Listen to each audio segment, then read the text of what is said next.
Assalamualaikum warahmatullahi wabarakatuh. Yang terhormat kepada Ibu Ria Agustina selaku dosen pembimbing pada mata kuliah Manajemen Zakat dan Wakaf. Perkenalkan, kami dari kelompok 4. Di sini kami akan memaparkan hasil tugas kami yang berjudul tentang perkembangan infak dan sedekah di Indonesia. Pertama-tama, marilah kita panjatkan puji syukur atas kehadirat Allah Subhanahu wa Ta'ala, atas karunia dan hidayahnya berupa kesehatan. Kita bisa mempresentasikan dan mendengarkan materi yang akan disampaikan. Tak lupa salawat serta salam kita hanturkan kepada junjungan Nabi besar kita, Nabi Muhammad Sallallahu Alaihi Wasallam. Baiklah, di sini saya akan memperkenalkan diri terlebih dahulu. Perkenalkan, nama saya Tika Lestari. Di sini saya sebagai moderator dan ada rekan-rekan saya yang bernama Kinanti Oktavia sebagai pemateri pertama, ada Tiara Lestari sebagai pemateri kedua, ada Delen Aprianda sebagai pemateri ketiga, dan ada Hilda sebagai pemateri keempat. Baik, tidak berlama-lama, marilah kita mendengarkan pemaparan materi yang akan disampaikan oleh pemateri pertama kita, yaitu Saudari Kinanti. Kepada Saudari Kinanti, saya persilakan. Terima kasih untuk moderator. Baiklah, di sini saya akan menjelaskan tentang manajemen Masjid Istiqlal. Badan Pelaksana Pengelola Masjid Istiqlal bertugas menyelenggarakan pengelolaan dan pemanfaatan Masjid Istiqlal sebagai pusat kegiatan ibadah dan muamalah untuk kepentingan dan kemajuan syiar Islam di Indonesia. Selanjutnya di sini saya akan menjelaskan tentang manajemen Masjid Jogokarian. Ada 3 komponen dalam manajemen pengelolaan infak di Masjid Jogokarian, yaitu yang pertama perencanaan anggaran, yang kedua pengelolaan dana, yang ketiga pengendalian internal, terutama adanya tim majelis syuro yang bertujuan terhindar dari intervensi. Manajemen keuangan adalah proses pengambilan keputusan-keputusan yang berkaitan dengan seberapa banyak dan apa saja aset yang bisa dimiliki. Bagaimana meningkatkan modal yang dibutuhkan untuk membeli aset tersebut, dan bagaimana menjalankan organisasi perusahaan untuk memaksimalkan nilai perusahaan. Manajemen keuangan dalam suatu organisasi atau lembaga nirlaba memiliki fungsi untuk menyajikan dan membagi sumber dana yang ada untuk memastikan terselenggaranya program suatu lembaga. Menurut Nainggolan, yang termasuk manajemen keuangan lembaga nirlaba yaitu 1. Perencanaan anggaran yang diterjemahkan dalam penyusunan anggaran. Yang kedua, pencatatan dan pelaporan arus kas masuk dan keluar. Dan yang terakhir, evaluasi kinerja keuangan yang meliputi audit dan evaluasi anggaran. Baik, terima kasih kepada Saudari Kinanti telah memaparkan materinya. Materi kedua akan dilanjut oleh pemateri kedua kita, yaitu Tiara Lestari.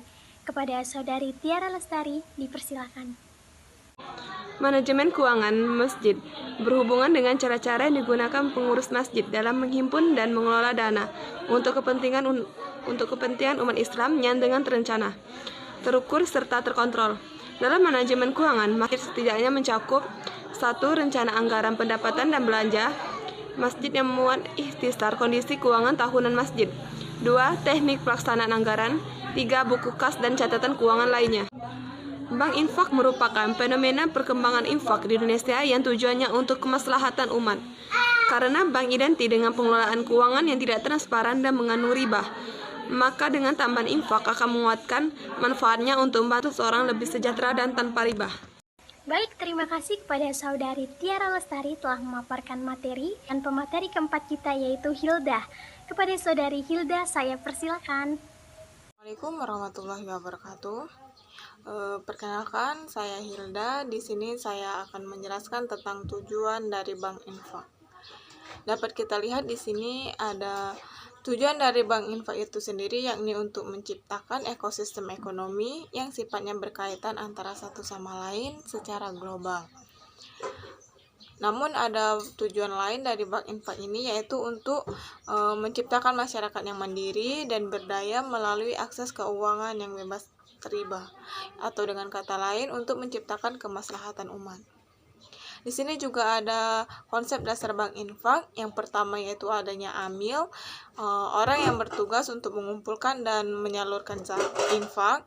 Yang kedua ada pemberdayaan umat pada multi aspek spiritual, iman dan takwa, sosial dan juga ekonomi. Yang ketiga ada pemberdayaan umat pada dua sisi, yaitu sisi duniawi dan juga ukhrawi. Yang keempat, asasnya tentang tolong menolong atau yang sering dikenal dengan ta'awun. Yang kelima, sifatnya berupa gerakan sosial, yaitu dari masyarakat untuk masyarakat. Yang keenam, prinsipnya sesuai dengan syariah, berdasarkan dengan Al-Quran dan juga hadis. Yang ketujuh, sasarannya yaitu menyasar pada lapisan ekonomi yang lemah produktif atau yang membutuhkan pinjaman mikro atau ultra mikro. Dan yang kedelapan, yaitu bentuknya seperti kelompok pengajian. Sekian dari saya kembalikan kepada moderator. Materi selanjutnya akan dipaparkan oleh pemateri ketiga kita, yaitu Delin Aprianda. Kepada saudara Delin Aprianda, dipersilahkan. Ucapkan terima kasih untuk moderator. Untuk pembahasan selanjutnya yaitu 3 pilar konsep utama bank infak. Yang pertama, menjauhi riba dengan adanya pinjaman tanpa riba. Dengan hal ini, maka anggota dijauhkan dari riba yang mencekik. Dan lagi pula, pelaku riba akan dilaknat oleh Allah Subhanahu wa Ta'ala. Pilar yang kedua yaitu pertolongan Allah melalui berinfak. Dengan berinfak, maka saudara-saudara kita akan dilipat gandakan rezekinya, diangkat dari serba kekurangan dan mendapat pertolongan Allah Subhanahu wa Ta'ala. Pilar yang terakhir yaitu meningkatkan ilmu, iman, dan takwa. Dengan bermajelis taklim, maka akan meningkatkan ilmu, iman, dan takwa. Yaitu metode pinjaman di bank infak, yaitu yang pertama, hanya anggota atau pengurus yang boleh meminjam. Yang kedua, pinjaman bertingkat antara 500.000 sampai dengan 5 juta rupiah. Metode yang ketiga itu dipinjam secara berkelompok 5, 7, 9, atau 11 orang. Dan metode yang terakhir, karena bank infak konsepnya tanpa riba, yaitu tanpa bunga dan tanpa potongan apapun. Sekian pembahasan dari saya kembalikan kepada moderator. Baik, demikianlah materi yang dapat kami sampaikan.